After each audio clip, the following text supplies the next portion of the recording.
Hi, I'm Kip, and I'm here on behalf of Expert Village. Once you've rolled out your pie crust,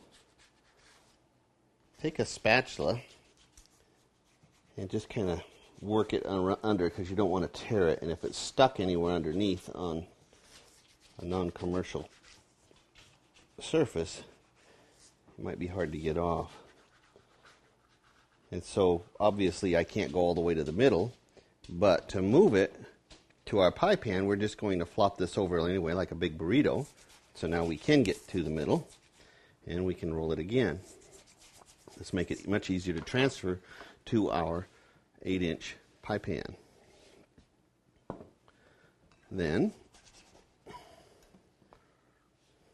transfer it and roll it gently back out, just like that.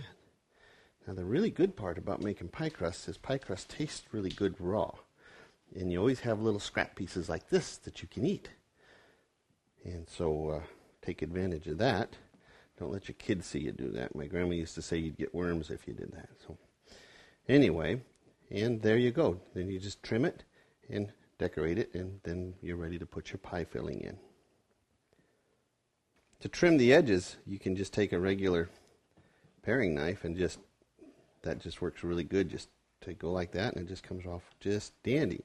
And then places like this that it's not quite high enough, just go ahead and take a little scrap piece and push it back in there. So it's really easy to add and take away pieces from one area and add to another area. It's just fine. And then once you've done that, then just go ahead and trim it off